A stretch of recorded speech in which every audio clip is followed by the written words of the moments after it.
Harry, once the adored boy with the mischievous smile, the war hero, the younger brother who danced behind William at royal engagements, had been completely written out of Queen Elizabeth's private will, not overlooked, not minimized, erased. The disbelief echoed across royal watchers, courtiers, and aides alike. But behind closed doors, a different reality was unfolding. Princess Anne had known. Not only had she known, but she had been the one entrusted to confirm it when the time came. The confirmation didn't come in a press release or televised statement. It came in a hushed voice behind gilded walls. A trusted staffer, too rattled to maintain composure, slipped the truth to a longtime royal correspondent. Within hours, it was everywhere. Prince Harry, not mentioned in Queen's private will, read the front-page banner of one major tabloid. Panic erupted within the palace. Senior aides scrambled to shield the truth from Harry, desperate to deliver it privately before it became fuel for international headlines. But it was too late. The leak had detonated like a grenade at the heart of the monarchy. Inside the Sussex household, Meghan's intuition had already signaled something was wrong. Following the Queen's funeral, the subtle shifts had begun. Polite emails left unanswered. Ceremonial invitations carefully worded to exclude a haunting silence from royal relatives who once called Harry their own. Meghan noticed before Harry did, and as the pieces came together, suspicion crystallized into something far darker. Confirmation. For Harry, the revelation was more than a legal matter. It was a soul. Deep rupture. A haunting realization that his place within the family had not just been diminished, but completely revoked in the most final and irreversible way possible. The very woman who had once held him by the hand during Trooping the Color had chosen to close her final chapter without even mentioning his name. To the public, this was a royal drama. To Harry, it was abandonment. But in the shadows of this storm, one figure stood alone, stoic, silent, bound by a promise made in the Queen's final months, Princess Anne. She had not wanted this burden, but she had accepted it. And as the royal family tried to contain the fallout, Anne's private burden would soon become a public reckoning. But what could have driven Queen Elizabeth to erase her own grandson from her final testament? The answer may lie buried in the decades-old wounds of betrayal and a secret promise made to Princess Anne. In her final months, Queen Elizabeth is said to have made one last confidential pact, a whispered legacy passed only to Anne, and in that moment Harry's fate was sealed, long before the world ever suspected. Behind the regal poise and unwavering public calm, Queen Elizabeth was haunted by a truth she dared not speak aloud. The monarchy she had upheld for over 7 decades was splintering before her eyes, and it wasn't the scandals or public scrutiny that troubled her most. It was the divide within her own blood. The Sussex fracture had wounded her deeper than anyone realized, not because of the headlines, but because of what it represented, a legacy veering off course. And in the stillness of her private chambers, the Queen made a decision that would shape the royal family's future long after her death. She summoned the one person she believed could carry the burden with both silence and strength, her only daughter, Anne. What transpired in that final veiled conversation between mother and daughter has never been officially recorded, but palace insiders have hinted at its magnitude. The Queen, reportedly gripped by both sorrow and determination, handed Anne a sealed clause and addendum to her personal will, never to be shared, not even with Charles or William. Only Anne would carry its weight, not out of favoritism, but necessity. The crown had always been built on silence, and Anne had spent a lifetime mastering that code. She had never craved the spotlight, never meddled in the drama. She was loyal to the institution, but even more so to her mother. That made her the only candidate for such a task. For Anne, accepting that role came at a price. She knew what was inside that sealed clause long before she opened it. Harry's name, or rather his absence, was not an oversight, it was intentional. The Queen feared that including Harry, after his dramatic break from royal duty and public criticisms of the institution, would not only divide the family further, but threaten the public's already fragile trust in the monarchy. Her love for him was real, but her duty to the crown was absolute. In that brutal equation, Harry had become the variable she had to eliminate to protect the whole. Anne, bound by duty and tradition, did not protest, but privately she was torn. Memories of a young Harry chasing after William in the palace gardens, of his laughter echoing through Balmoral's halls, collided with the reality of being tasked with keeping him out. The Queen, ever cautious of family implosion, had tasked Anne not just with delivering this silent blow, but with containing its aftermath.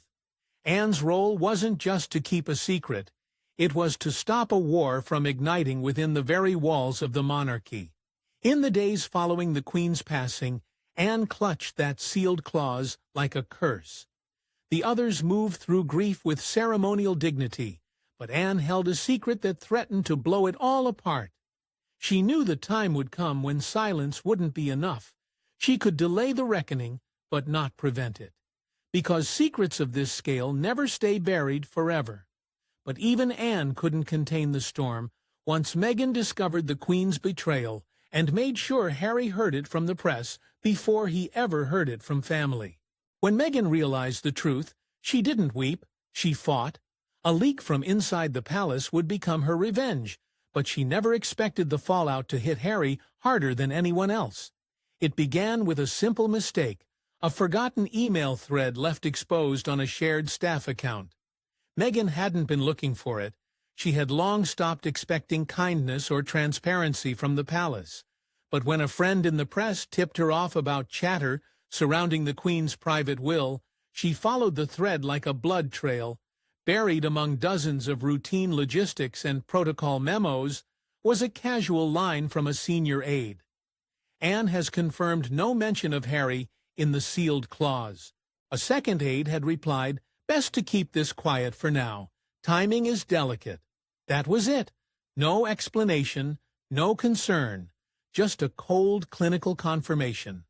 The husband had been quietly erased by the very family that once paraded him in uniform and gold. Meghan was stunned, not angry at first, just paralyzed. Then came the rage. The betrayal wasn't just toward Harry, it was toward their children, their family unit, their dignity. For days, she wrestled with how to break it to him, but when she finally did, there were no screams, no accusations, just silence. Harry sat across from her, reading the words over and over again. His eyes didn't look up. He didn't collapse. He just stared into a void, as if searching for the boy who once believed in the sanctity of crowns and the permanence of family. Meghan later described it as the most painful silence she had ever witnessed, because this wasn't about money or legacy, it was about worth, and in the eyes of the monarchy, Harry had been deemed unworthy. She couldn't let that stand. With the discipline of someone who had played by the palace's rules only to be burned, Meghan picked up her phone, not to cry, not to beg, but to act. She contacted a journalist she trusted, who had never twisted her words. She laid it out cleanly, the sealed clause, Anne's confirmation, the internal emails. Within 48 hours, the world erupted. Prince Harry left out of will, palace in crisis. It was on every screen, every feed, every front page. The leak struck like lightning through a centuries-old castle, lighting up every hidden corridor. Inside the palace, chaos reigned. Charles, blindsided and furious, demanded silence. Camilla urged for a counter-narrative to protect the institution's dignity, but the damage had already been done. Public sentiment began to shift. Sympathy for Harry surged, and yet not everyone applauded Meghan's bold move. Royal loyalists called it treachery. Courtiers whispered that it was a deliberate act of sabotage against the very institution she had vowed to leave behind. But Meghan didn't care. To her, this was never about optics. It was about justice. Still, one voice remained disturbingly absent amid the noise. Princess Anne. No denial, no rebuttal, no statement, just silence. And that silence spoke louder than any headline. But while the world focused on Meghan's defiance, the palace was already crumbling under the weight of a hidden truth Anne could no longer suppress. He begged her to say it wasn't true. But Anne, ever bound by duty, looked Harry in the eyes and confirmed the unthinkable. What followed was a breakdown that stunned even the most hardened royals. After the storm of headlines, after the silence from Clarence House, and after the chaos behind palace gates, Harry could no longer wait. His calls to Charles had been met with formal deflection. William had offered vague reassurance, but refused to say more. And so, with nowhere else to turn, Harry asked for a meeting with the one person who had been named in every report, but had said nothing to Princess Anne. She didn't avoid him, she didn't delay. She invited him to speak in private, not out of strategy, but because she owed it to the boy she had once watched grow up under his mother's shadow. But this was no longer the same boy, and she was no longer just an aunt. The room was quiet, solemn, heavy with the weight of everything unspoken. Harry's voice trembled, not with rage, but with grief. "Tell me she didn't do this to me," he whispered, clinging to the hope that this was all some twisted misunderstanding. But Anne didn't flinch. She didn't soften the blow. She looked him straight in the eye and said with painful clarity, "She loved you. But yes, she left you nothing." The words shattered something deep within him. For a moment, Harry said nothing. Then his body gave way to the emotional weight he'd carried since the Queen's death. The reports weren't just true. They were worse than imagined. He collapsed into the chair beside her, head in his hands, sobbing. The kind of sobbing that comes not from a single wound, but from years of layered betrayal crashing down in a single moment. She was her grandson, he muttered over and over, as if trying to convince himself, or perhaps her, that that fact alone should have meant something. Anne, who had always been the pillar of composure, felt the sharp sting of her role. She didn't comfort him. She couldn't. That wasn't what she was there for. She had promised the Queen she would be honest, and in that honesty she betrayed someone she had once held close. She wasn't heartless. She was human, but she was also a Windsor. And Windsors don't weep over consequences. They endure them. This moment was the end of something intangible, yet sacred. Harry's relationship with the royal family wasn't just strained, it was broken, not because of the press, or Meghan, or even the public fallout. It broke in that room when the only royal who had dared to speak the truth confirmed the final insult. It wasn't money he had lost, it was history, legacy, identity. The very birthright he had once carried with pride had been stripped away not by outsiders, but from within. But as Harry mourned the loss of his legacy, Princess Catherine quietly stepped into a role that made Camilla, and even Charles, uneasy. While one royal was cast out, another was quietly lifted up. Buried in the Queen's sealed will was a symbolic inheritance meant only for Catherine, and it spoke volumes about the crown's future. It happened quietly, without ceremony or press. While the world was fixated on Harry's exclusion and the aftershocks it sent through royal circles, a sealed delivery arrived at Kensington Palace. The Queen's personal solicitor, acting on instructions known to almost no one, handed it directly to Catherine with a solemn nod and no further explanation. It was a simple case, wrapped in velvet and bearing the royal crest, but inside was something that would change everything. Within the case lay one of the most mysterious royal heirlooms, Diana's sapphire pendant, a piece rarely seen, almost mythologized within the family. But that wasn't what made Catherine gasp. Beneath it, folded with immaculate care, was a handwritten note, addressed not to Catherine by name, but simply to the future. The handwriting was unmistakable. It was Elizabeth's. The words were brief, careful, and impossibly weighty. She wrote of strength, of grace, of the burden that came with the crown's love, and of the quiet power in restraint. And then, in her final line, "You are the bridge to everything we must become." Catherine wept, not because of what she had received, but because of what it meant. She hadn't asked for this. But now, the Queen's final gesture had placed her firmly in the center of the monarchy's next chapter. No one else had known. No public announcement was made. The pendant remained hidden. But Catherine understood the meaning. This was not a gift, it was an assignment. She had been chosen, quietly and deliberately, to carry forward not just Elizabeth's ideals, but the legacy of Diana, too. A crown not yet worn, but already resting on her shoulders. While public attention remained fixed on Harry's downfall, Camilla reportedly noticed the subtle shift in power. Charles had not objected to Catherine's increasing visibility, but it wasn't Charles she needed to impress, it was Anne. And in Anne, Catherine found an unlikely ally. Anne saw the poise, the restraint, the measured approach to duty that reminded her of the Queen herself. Where Meghan had brought fire, Catherine brought form, and Anne, though never one to offer praise lightly, made it clear this was the path the Queen had envisioned. Still, not everyone was at peace. Camilla, already battling private resentment over public comparisons to Diana, now saw her influence diluted. The pendant wasn't just a necklace, it was a verdict. The Queen had drawn her final lines, and Catherine had emerged on the right side of history. All while Harry, on the outside, watched his past unravel as Catherine's future took shape.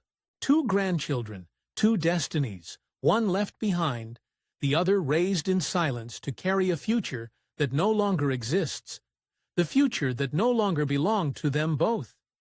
But while Catherine carried the crown's future with grace, the monarchy's foundation was still cracking, and it was William who would next confront the truth his father tried to bury. Prince William had kept quiet for too long, but after Harry's collapse and Catherine's private revelation, he stormed into Clarence House to confront Charles, and what he uncovered left him furious. For weeks, William had watched the storm from the eye of it.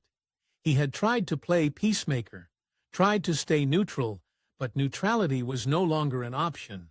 Harry's devastation wasn't just personal, it was public. The monarchy was bleeding trust, and the silence from his father had become deafening. What tipped the scale wasn't the press, or even Anne's confirmation, it was Catherine. Her quiet inheritance, the Queen's handwritten words, and the weight of a future she never asked to carry, William could no longer ignore the fractures. So he demanded the one thing no one else had dared, a direct confrontation with King Charles himself. He arrived unannounced, unguarded, and unrestrained. No titles, no royal pleasantries, just a son asking his father why their family was once again being torn apart in the name of protocol. Why was Harry excluded, he asked, eyes locked. Why was this family divided again in secret? Charles, caught between monarch and father, gave the same answer he had offered aides and advisers. Your brother made his choice. The Queen respected that. But William didn't believe it.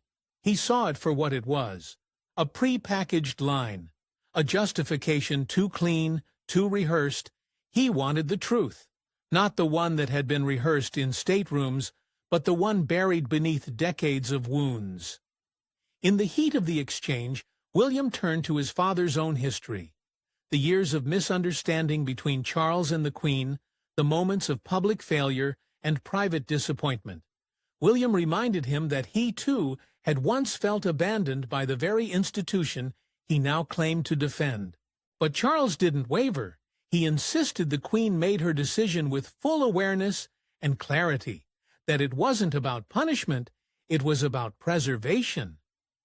William's voice rose. He questioned not just the Queen's decision, but what or who might have influenced it. At that moment, it was no longer about Harry, it was about the monarchy itself. A monarchy now defined not by stability, but by secrets and divisions.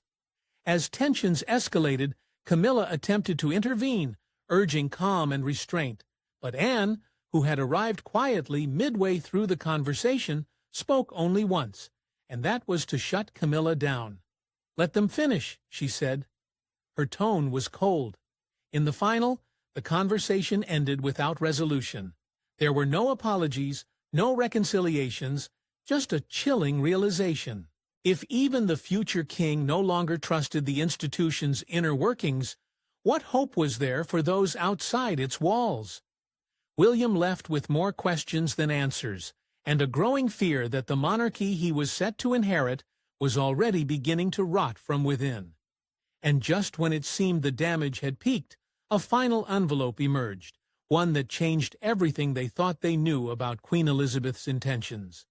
A letter, misplaced in the palace archives, carried the Queen's truest words. But once it surfaced, the royal family learned that even death couldn't bury every truth. It wasn't meant to be found. When it looked into a file buried deep within the royal archives, the sealed envelope was discovered by a junior archivist cataloging personal correspondence for historical preservation. It bore no official stamp, no crest, only a simple, deliberate address in the Queen's familiar script. "To all my children and grandchildren." It was Anne who was informed first, and when she read the handwriting on the envelope, her expression changed instantly. In the word to press, or staff, she demanded a private family gathering at Windsor. No aides, no media, just blood. Inside the letter was a final confession, one the Queen had written not for history books, but for the hearts she was leaving behind.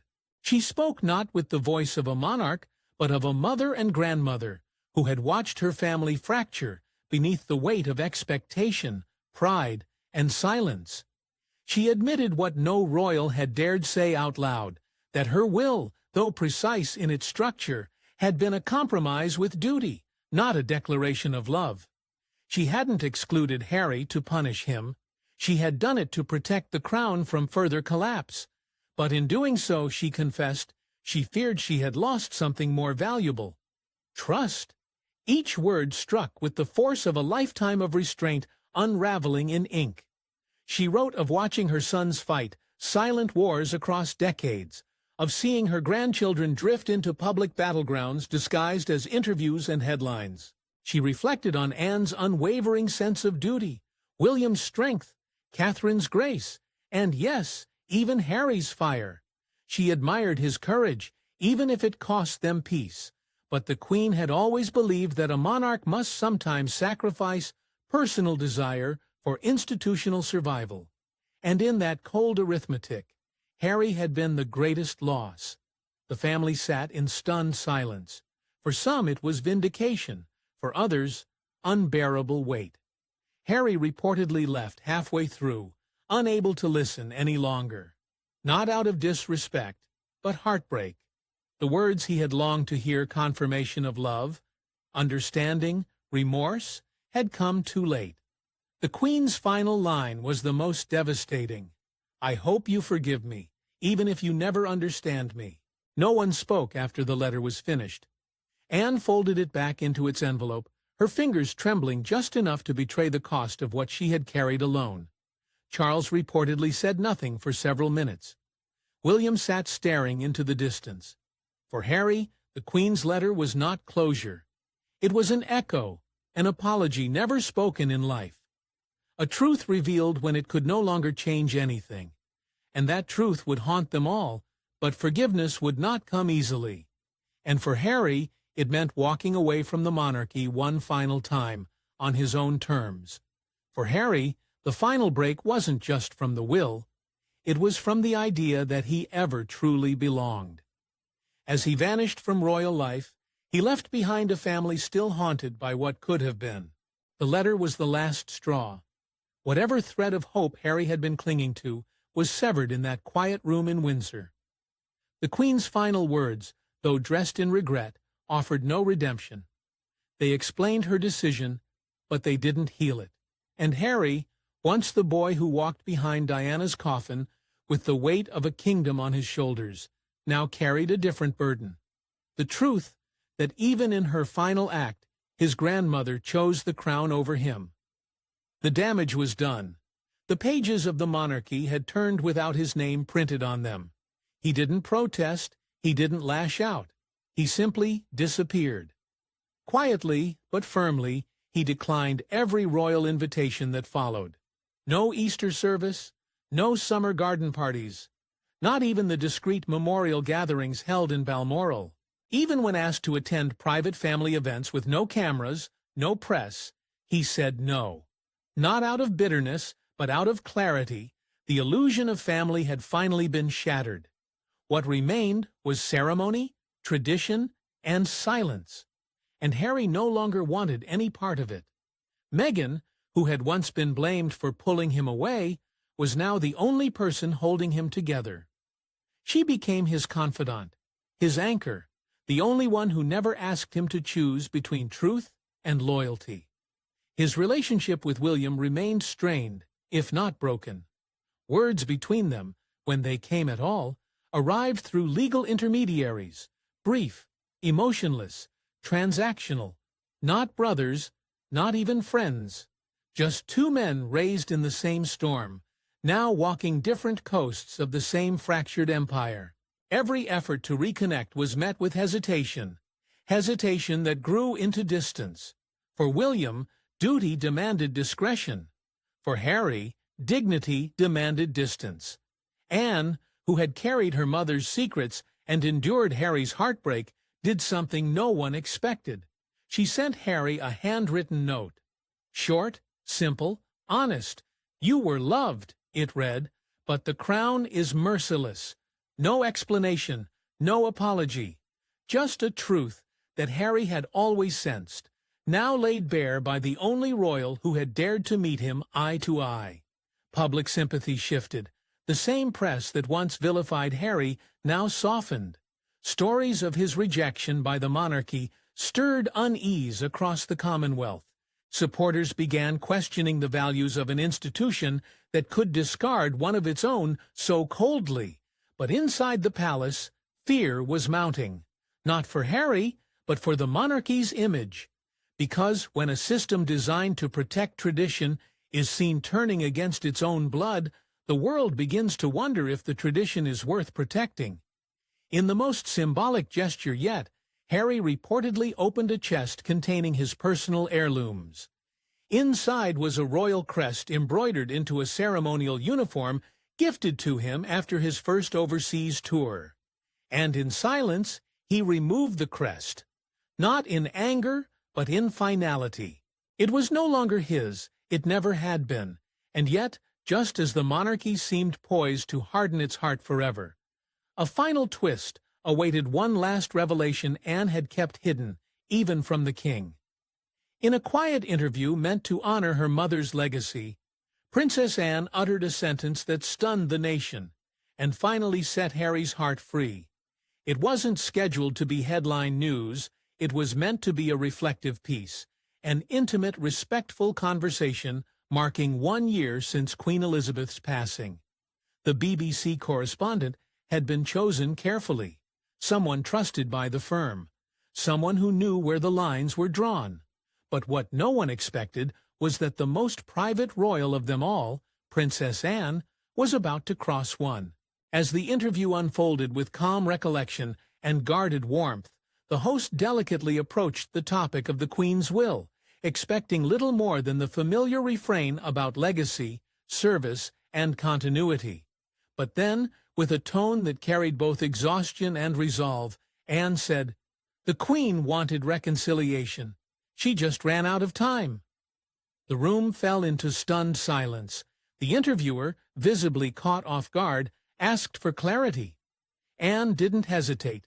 She admitted without deflection that she had pleaded with her mother to reconsider Harry's exclusion, that she had warned of the emotional consequences of how history would interpret such a harsh decision.